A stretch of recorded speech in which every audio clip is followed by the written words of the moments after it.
చేస్తే ఏ శిక్షకైనా మేము సిద్ధం ముఖ్యమంత్రి గారని నేను విజ్ఞప్తి చేస్తా ఉన్నాను. దయచేసి భేషజానికి పోకండి. అనవసరంగా ఏదో డైలాగులతో పెద్ద పెద్ద మాటలతో ఇంకా ఎలక్షన్లు చాలా దూరం ఉన్నాయి. ఇంకా 2.5 ఏళ్ళు ఉంది. ఇప్పటి నుంచే ఎందుకు ప్రతిదానికి రాజకీయం? దయచేసి భేషజానికి పోకుండా, అహంభావానికి పోకుండా, మేము చెప్తున్నాం కదా వీళ్ళే వాళ్ళు చెప్పడానికని అనవసరపు దీనికి పోకుండా బ్రోకర్ల పాలవుతున్న ధాన్యాన్ని మధ్య దళారులు ఏదైతే ఇవాళ గవర్నమెంట్ కొంటలేదు కాబట్టి దళారులకు అమ్ముకునే దుస్థితి ఏదైతే రైతులకు వచ్చిందో దీని నుంచి నివారించండి. మా శ్రీనివాస్ గౌడ్ గారు గుర్తు చేస్తూ ఉన్నారు, బోనస్ ఎగ్గొట్టిండు అని. బోనస్ కాదు, ఈ ప్రభుత్వమే పెద్ద బోగస్. ఈ ప్రభుత్వమే పెద్ద బోగసు. అలా రైతు డిక్లరేషన్ అంత పెద్ద బోగస్ ఇంకోటి లేనేలేదు. 34 హామీలు ఇచ్చారు రైతు డిక్లరేషన్లో. ఒక్కటన్నా అమలైందా ఈ రాష్ట్రంలో? 4 ఏళ్ల కిందట రాహుల్ గాంధీ గారు వచ్చి వరంగల్లో మీటింగ్ పెడితే అదే రోజు మళ్ళీ మేము మొన్న పెట్టాం రైతు సంగ్రామ సదస్సు అని వరంగల్లో పెట్టినాం. ఆ రోజు అడిగాను నేను, ఎంతసేపు ముఖ్యమంత్రిని తిట్టిండి. నేను ముఖ్యమంత్రిని తిట్టలే. రైతు బంధు వేయకుండా ఉండేందుకు మేము ఏమైనా దివానగాళ్ళమా అన్నాడు ముఖ్యమంత్రి. నేను గదే గుర్తు చేసిన. ఇప్పుడు ఏయని దివానగాడేవాడని నేను అడిగిన. నేను ముఖ్యమంత్రి గారు నేనేం తిట్టలే. కేవలం ఆనాడు మేమేమైనా దివానగాళ్ళమా, మాకేమైనా దిమాక్ లేదా అన్నాడు. నేను గదే చెప్పిన. మరి దివానగాళ్ళు ఎవరు, దిమాక్ లేని వాళ్ళు ఎవరు అని అడిగిన. దానికి అసలు విషయం చెప్పకుండా రైతు బంధు ఇప్పుడు 4వ సారి సక్సెస్ఫుల్గా ఎగ్గొట్టారు ఈ ప్రభుత్వం వచ్చాక. అట్లాగే 15,000 ఇస్తామని డైలాగులు కొట్టారు. ఆ ఇచ్చిన ఒక్కసారి 12,000 ఇచ్చినారు. ఇక చెప్తూ పోతే చాలా ఉన్నాయి. విత్తనాలు దొరకవు, యూరియా దొరకదు, షాపులో లేదు కాబట్టి దాచిపెట్టేందుకు యాప్లో అని చెప్పి యాప్ డ్రామాలు. ఇవన్నీ రైతులు చూస్తున్నారు ముఖ్యమంత్రి గారు. మీ హుంకరింపులు, మీ అబద్ధాలు. ఇవాళ లారీలు లేవు, ట్రాన్స్పోర్ట్ చేసేటోడు లేడు, బస్తాలు దించేటోడు లేడు, హమాలి దిక్కులేడు. మీ ప్రభుత్వానికి ప్రణాళిక లేదు. పోనీ కేంద్ర ప్రభుత్వం ఏమన్నా వాళ్ళేమన్నా మంచి చేస్తున్నారంటే మన ప్రధానమంత్రి గారు వచ్చి మన రాష్ట్రానికి వచ్చి హైదరాబాద్లో మీటింగ్ పెట్టి సావు కబురు చల్లగా చెప్పిపోయిండు. రైతులు యూరియా వాడుడు తక్కువ చేయాలి, బంగారం కొనుడు తక్కువ చేయాలి. మరి ఆ పెద్ద మనిషి వచ్చి శుద్ధులు చెప్పిండు. దాన్ని బట్టి అర్థమయ్యేది ఏంటంటే నాకు వచ్చే సీజన్లో కూడా తప్పదు. కాంగ్రెస్ అనే ఈ దరిద్రం ఈ రాష్ట్రంలో ఉన్నంతకాలం రైతులకు ఇక్కట్లు తప్పవు, మళ్ళీ యూరియా దొరకదు. ఆయన కేంద్ర ప్రభుత్వానికి నాయకత్వం వహించే పెద్ద ఆయన మోడీ గారు చెప్తున్నారు. ఇక రాష్ట్రంలో ఉన్న మంత్రులకు, ముఖ్యమంత్రి గారికి డబ్బు సంచుల మీద ఉన్న దృష్టి ధాన్యం సంచుల మీద లేదు, యూరియా సంచుల మీద లేదు. కాబట్టి మరి ముందస్తు ప్రణాళికలు లేవు, ప్లానింగ్ లేదు, ముఖ్యమంత్రికి అసలు సోయే లేదు.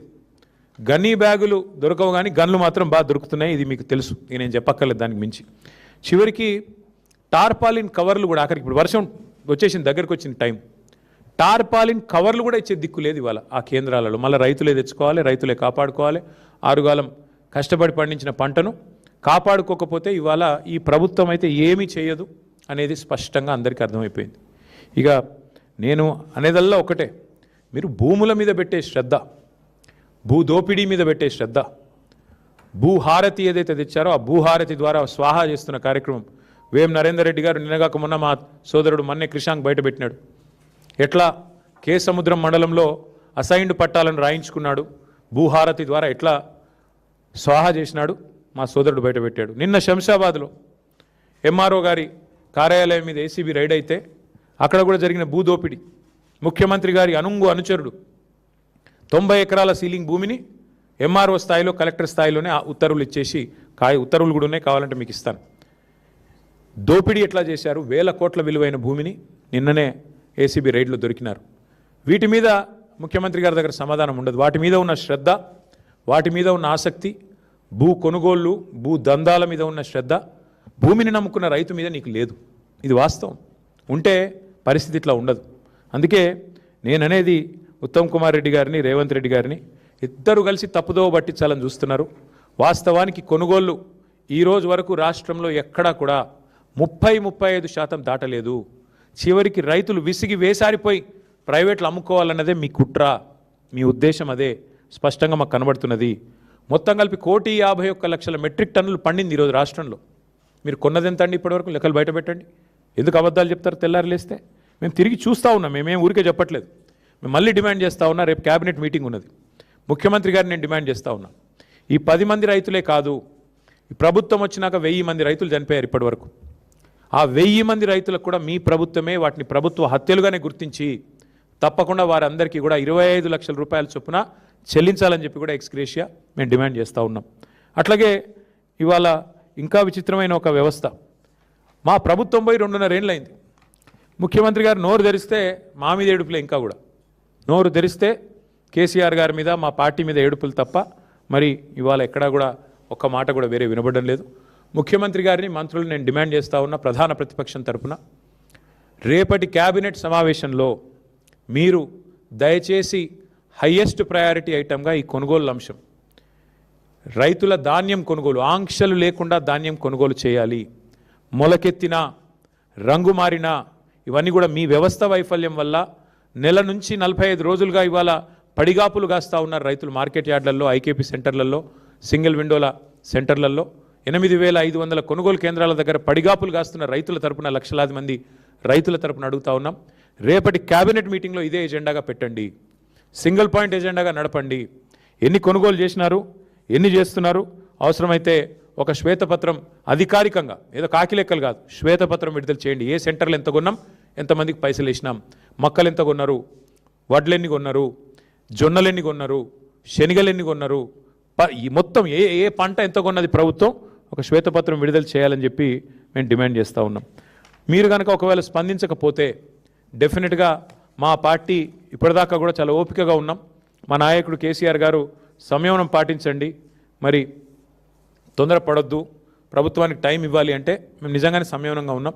కానీ వాళ్ళ రైతుల తరపున కింద మీ వైఖరి ఇట్లాగే కొనసాగితే తప్పకుండా ఒక కార్యాచరణ కూడా ప్రకటించి మరి క్షేత్రస్థాయిలో ప్రభుత్వాన్ని ఎక్కడికక్కడ ముప్పు తిప్పలు పెడతామని చెప్పి కూడా రైతుల తరపున మరి హెచ్చరిస్తూ రేపు క్యాబినెట్ మీటింగ్లో ఖచ్చితంగా ఒకటే ఎజెండా ఉండాలి.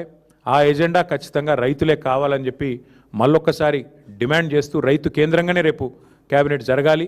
శ్వేతపత్రం విడుదల చేయండి. ఇప్పటిదాకా ఎంత కొన్నారు, ఇంకెంత ఉంది, ఎంత డబ్బులు కట్టారు, ఎంత పేమెంట్ చేసినారు, రైతు బంధు ఎంత విడుదలైంది ఇప్పటిదాకా, అన్ని విషయాలు రేపు ప్రభుత్వం విడుదల చేయాలి. లేకపోతే తప్పకుండా వారిని నిలదీస్తూనే ఉంటాం, ప్రశ్నిస్తూనే ఉంటామని చెప్పి కూడా తెలియజేస్తూ మీ అందరికి కూడా ధన్యవాదాలు.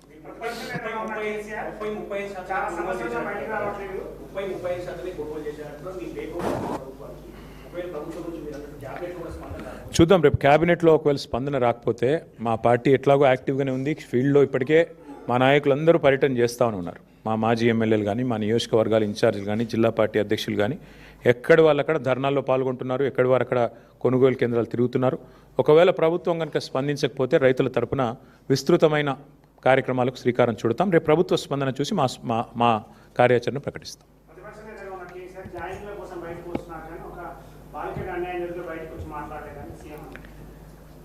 ఇవాళ ప్రభుత్వంలో ఉన్నది కాంగ్రెస్ పార్టీ, కేంద్రంలో అధికారంలో ఉన్నది భారతీయ జనతా పార్టీ.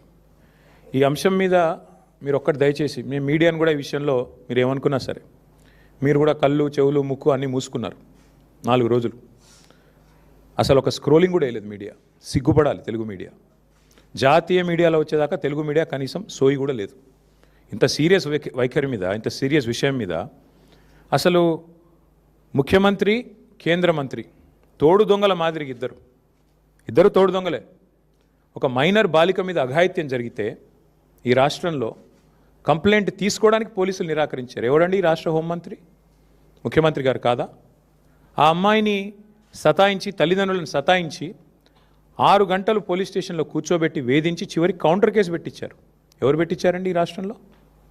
వాస్తవం ఏంటి అసలు? ఆ మైనర్ బాలిక, ఆమె మీద జరిగిన అఘాయిత్యానికి సంబంధించి వాళ్ళ తల్లిదండ్రులకు చెప్పి బోర్మని ఏడిస్తే నిందితుని పట్టుకోవాల్సింది పోయి 9 రోజులు రాచమర్యాదలు చేసి కాపాడిన వెధవ ఎవడు? నేను అడుగుతా ఉన్నా ఈరోజు. ఎవరా వెధవ? ఇద్దరిలో తెలియదా ప్రజలకి? సిగ్గుపడాలా ముఖ్యమంత్రి? ఏమంటాడు మీ డీజీపీ? ఆయనకి ఏమైనా ఉందా తలకాయ అసలు? ప్రైమ్ మినిస్టర్ బందోబస్తులో బిజీగా ఉన్నాం అందుకే కేసు పెట్టలేదా? ప్రైమ్ మినిస్టర్ బందోబస్తు వచ్చినప్పుడు మొత్తం నేరస్తులందరికీ హాలిడే ఇస్తారా? 3 రోజులుగా సంపుకొండ్రబై అని చెప్పి మొత్తం రేవంత్ రెడ్డి గారు, చెంచల్ కూడా బ్యాచ్మేట్స్ అందరికీ చెలరేగమని చెప్తారా? ఏం చెప్తున్నావు నాకు అర్థం కాదు. సిగ్గుందా అసలు ప్రభుత్వానికి? మేము 10 రోజులు మౌనంగా ఉన్నాం. ఎక్కడ ఒక అమ్మాయి విషయం కదా, సెన్సిటివ్ విషయం కదా అని మౌనంగా ఉన్నాం. ఇవాళ ముఖ్యమంత్రి మాట్లాడిన మాటలతో నోరు విప్పక తప్పని పరిస్థితిలో నేను మాట్లాడుతూ ఉన్నా. అసలు మెదడు ఉందా ఆయనకి? లేదా వడదెబ్బకి ఏమైనా చిన్న మెదడు కూడా చితికిపోయిందా? ఏం మాట్లాడుతున్నాడు ఆయన? నాకు అర్థం కాదు.